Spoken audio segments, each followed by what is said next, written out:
Perfekcionizam je nešto poput štita. Nekoliko tona težak oklop kojeg vučeš naokolo misleći da će te zaštititi. Iako taj te oklop zapravo usporava i sprječava tvoju uspješnost. Pojasnit ću ti kako. Nema ništa loše u tome da se trudiš postići izvrsne rezultate u natjecanju ili da ove školske godine želiš biti u matematici još malo bolji. No ponekad te stalni pokušaji da udovoljavaš drugima i da ostvaruješ nedostižne ciljeve dovedu do pritiska da moraš učiniti sve i da to moraš učiniti savršeno.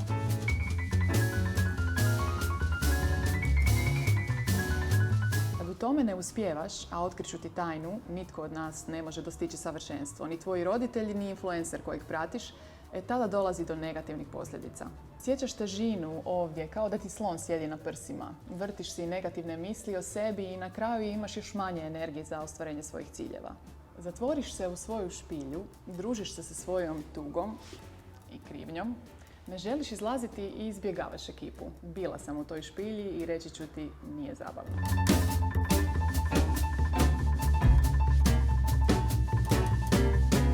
Znaj da ti držiš upravljač svog života i da uvijek imaš moć izabrati drugačiji smjer. Ako radi straha od neuspjeha odgađaš svoje zadatke ili ih niti ne započinješ, pokušaj promijeniti to kako gledaš na pogreške. Sjeti se da je važnije uložiti svoj trud, putem uživati i naučiti nešto, nego odraditi to savršeno. Dopusti ljudima oko sebe da te vide u pravom svjetlu, tako prekrasno nesavršenoga.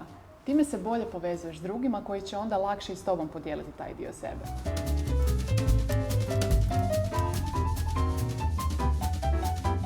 Postavljaj realne ciljeve koje zaista ti želiš ostvariti. Napravi popis svega što misliš da moraš i zapitaj se što od toga je moguće ostvariti i što je ono što zapravo ti želiš, što je tebi važno. Neki od tih moram vjerojatno će otpasti s popisa, a ostale pokušaj pretvoriti u želim.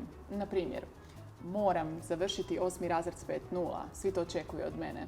Pretvori u želim upisati dobru srednju i zato ću se ove školske godine dodatno potruditi. I na kraju, odaj si priznanje za sve što si do sad naučio i savladao. Odrastati u današnje vrijeme nije lako. Odoljeti pritiscima u svijetu koji se čini kao da te sa svih strana pokušava pretvoriti u nedostižnu verziju tebe, pravi je izazov. I zato se ne zaboravi pohvaliti i nagraditi za sve s čime se u ovim godinama hrabro nosiš. Sretno!